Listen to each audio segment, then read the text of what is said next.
Bonjour et bienvenue sur cette vidéo de présentation de la gestion du front formateur avec le module formation. Donc ce tuto va vous apprendre en tant que formateur comment pouvoir vous connecter sur votre session Odoo pour pouvoir visualiser les participants, pour pouvoir faire signer les feuilles d'émargement, éventuellement relancer sur les feuilles d'émargement. Donc pour remettre un petit peu dans le contexte, on pouvait jusqu'à présent se connecter au back-end, donc directement dans l'application en tant que formateur pour pouvoir accéder aux différentes informations et notamment faire signer les feuilles d'émargement. Et bien à présent, on propose un accès front, c'est-à-dire depuis le site web pour permettre à nos formateurs directement de piloter leur formation avec peut-être une ergonomie plus sympa.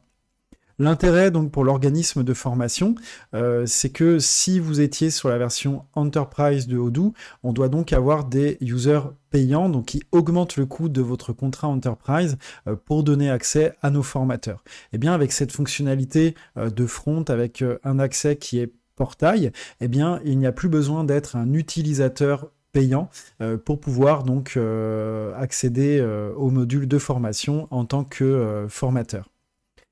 Alors, vous pouviez aussi accéder aux formations avec une version communautaire, donc open source, où il n'y a pas de licence à payer auprès de Odoo. Donc, pour vous, entre guillemets, ça ne va pas changer le coût. Malgré tout, eh bien, vous avez aussi cette fonctionnalité d'accès au front qui nous rajoute une plus-value ergonomique. Bien, à présent, allons voir dans Odoo. Donc la première chose à présenter, c'est dans le back de pouvoir donner un accès à nos contacts, un droit portail à nos contacts, donc aux formateurs à qui on veut donner un accès. Donc eh bien, je vais sur le menu contact et puis je vais effectivement pouvoir choisir un contact pour lui donner un droit d'accès portail.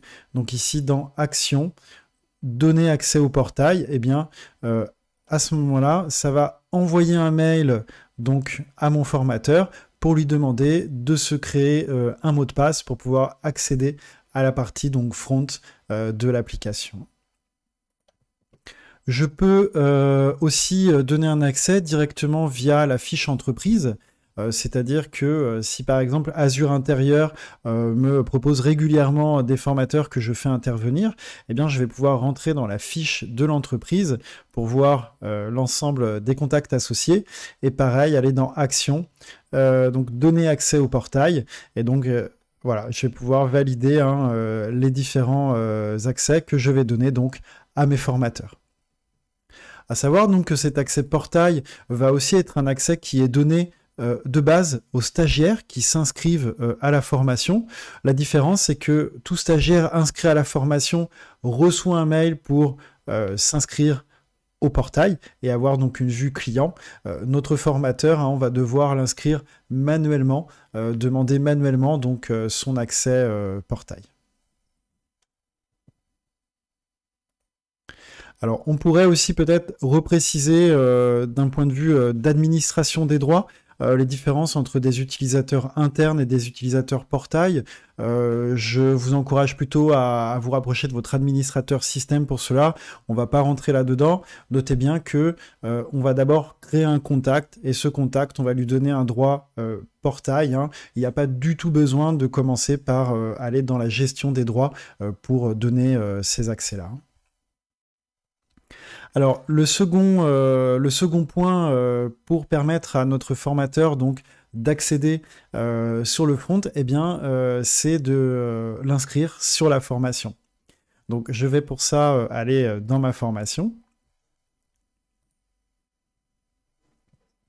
Et donc ici, effectivement, j'ai un onglet formateur sur lequel je vais pouvoir inscrire mes différents formateurs, donc internes ou externes. Je vais aussi, en fonction, pouvoir inscrire mes formateurs sur les différentes sessions et les différentes dates de session auxquelles ils vont pouvoir accéder sur les différentes sessions qu'ils vont devoir réaliser. Donc je peux avoir un ou plusieurs formateurs sur mes sessions, et donc les formateurs ne verront que les sessions de formation, que les formations auxquelles ils sont inscrits. Ok, une fois qu'on a fait ces deux éléments-là, eh bien on va pouvoir passer effectivement sur la partie site web, sur le front, pour voir ce que ça donne. Donc ici, site web. Donc je dois me connecter à l'application. Ici, hein, je suis déjà identifié, et donc je peux accéder à mon compte. Je retrouve donc un certain nombre d'éléments qui sont natifs à Odoo, hein, peut-être aussi en tant que client ou en tant que fournisseur. J'ai accès aux différents bons de commande, etc. Ici, donc, le spécifique, c'est d'avoir un menu formation qui va donc me permettre d'avoir un suivi particulier. Donc, je visualise en tant que formateur ou en tant que client d'ailleurs, les différentes formations auxquelles je suis inscrit. Simplement, eh bien, en tant que formateur, j'aurai effectivement une vue bien plus large. Puisque, effectivement, je pourrais voir l'ensemble des sessions sur lesquelles je suis inscrit, l'ensemble des participants qui sont inscrits aux formations, et puis un certain nombre de documents aussi qui sont associés. Donc ici, en tant que formateur, le programme de formation, mais si j'étais client, je pourrais voir aussi la convocation ou les conventions de formation. Donc je retrouve sur la partie gauche des sous-menus, hein, qui me permettent d'accéder plus facilement aux différents items. Alors allons voir un petit peu en détail les informations qu'on peut obtenir à l'intérieur de ces différents éléments. Sur les sessions, lorsqu'elles ont déjà été réalisées, eh bien, je vais simplement, donc en tant que formateur, pouvoir consulter qui étaient les personnes qui étaient présentes, absentes, confirmées ou non. Je vais pouvoir vérifier que les feuilles d'émargement ont bien été envoyées et signées, le cas échéant, et je pourrais donc à l'aide de ce petit bouton, eh bien, pouvoir renvoyer de nouveau les feuilles d'émargement. En tant que formateur aussi, hein, si je n'avais pas encore signé, eh ben, je pourrais ici aller mettre en place les signatures. Donc on le verra plutôt sur cette seconde partie, comment faire signer les feuilles d'émargement. Donc revenons au menu général. Donc par session, je peux comme ça, en tant que formateur, soit voir un historique, soit peut-être préparer pour visualiser les différents participants donc, que j'aurai. Je peux aussi avoir une vue par participant, afin de voir l'ensemble des sessions auxquelles mon participant est inscrit, pour pouvoir peut-être donc renseigner plus facilement mon participant s'il y avait des soucis d'inscription. Alors, on pourra noter au passage que on affiche ici l'ensemble des états, je dirais, du participant, hein, qui soient confirmés, non confirmés. Donc, d'un point de vue administratif, on est censé avoir confirmé la présence du stagiaire. Ici, on autorise une certaine souplesse, donc même si le stagiaire n'est pas confirmé, donc il est inscrit à la formation mais pas confirmé, eh bien ici on va l'afficher quand même pour pouvoir le noter présent s'il est effectivement à la formation.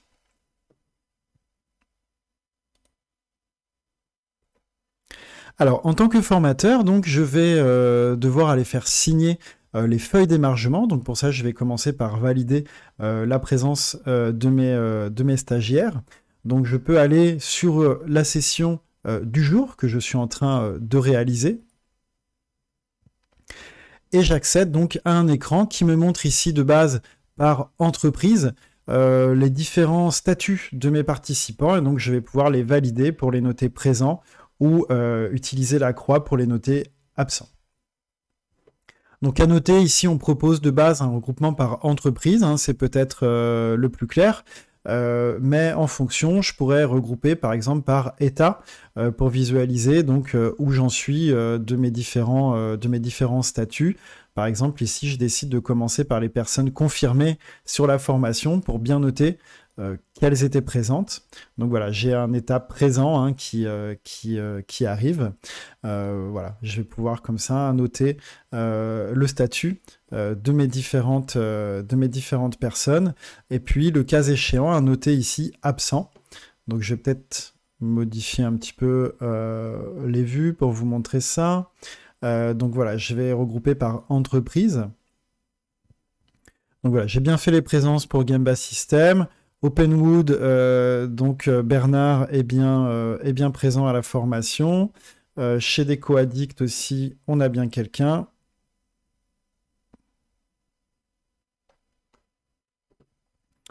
Chez Gemini Future aussi. Et chez Azure Intérieur. Alors, il me manque ici, donc on a Lucie qui est absente à la formation.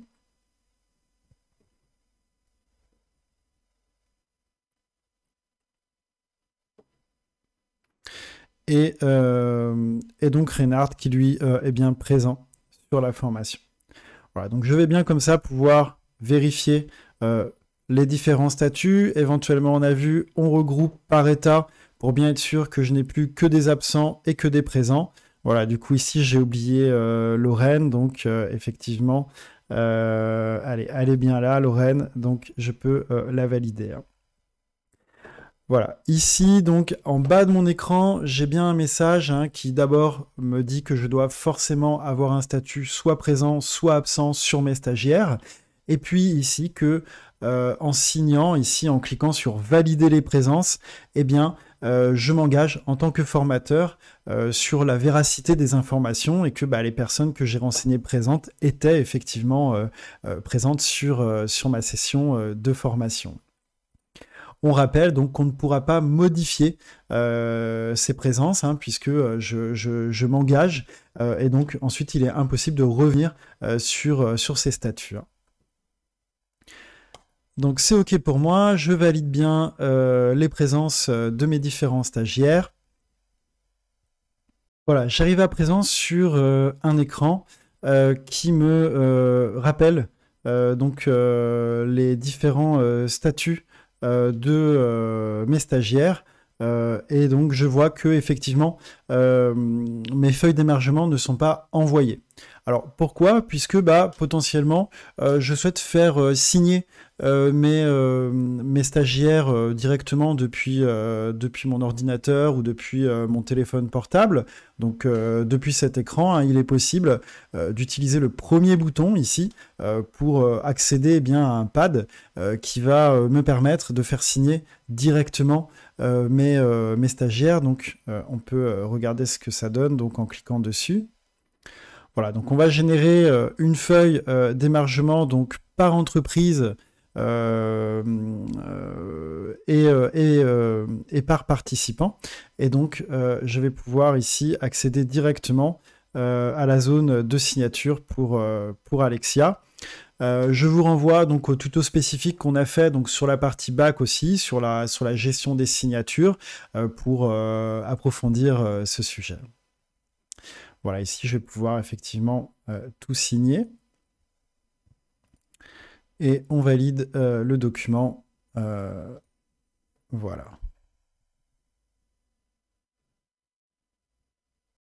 Je reviens donc sur mon écran, hein, on voit qu'effectivement je n'ai plus le premier logo hein, qui m'indique que les choses ont été bien envoyées aux participants, qu'elles ont été signées en ligne. Eh bien je peux pour le reste des participants par exemple directement cliquer sur le bouton pour envoyer par mail une demande de signature donc à tous les participants. Voilà, mes demandes ont bien été envoyées dans la mesure où effectivement mes participants étaient bien présents sur les formations. Donc bien sûr, ici, les participants n'ont pas signé encore les différents éléments de la formation. C'est maintenant à moi, en tant que formateur, d'aller signer les différents documents.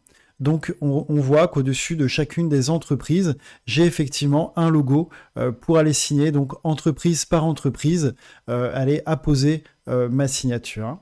Donc par exemple ici sur Gemini Futur, eh bien, je peux aller sélectionner le pavé pour cliquer directement et aller enregistrer ma signature pour envoyer le document complété.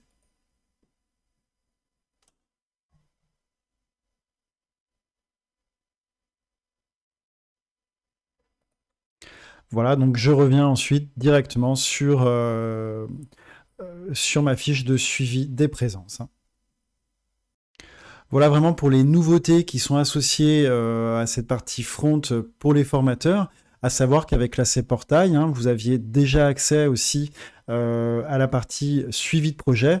Donc on vous encourage aussi à suivre les autres tutos sur le lien entre la gestion de projet et la formation pour pouvoir effectivement ici retrouver vos différentes formations, notamment en tant que formateur, et pouvoir donc potentiellement communiquer avec vos stagiaires, notamment via l'envoi de messages ici. Voilà, donc en conclusion de cette présentation de l'utilisation du front par les formateurs, eh bien, on peut compléter en disant donc n'hésitez pas à aller voir la documentation qui est plus complète que cette vidéo de présentation générale. Ce sont aussi des fonctionnalités qui vont évoluer assez rapidement, donc la doc va être mise à jour, donc en fonction de la date à laquelle vous regardez cette vidéo, n'hésitez pas à vérifier que vous avez bien accès à la dernière version et à la dernière documentation sur la présentation générale de ce cours, et puis aussi de vous indiquer donc que on a toute une partie de suivi des compétences, de suivi pédagogique, de gestion des comptes rendus, qui pour l'instant est encore dans le bac. On vous encourage à voir les tutos sur le sujet, notamment par rapport au suivi de projet, et donc au fur et à mesure, les différents éléments vont remonter dans ce module de gestion depuis le front. Voilà, merci d'avoir suivi ce tuto et à bientôt pour les autres vidéos.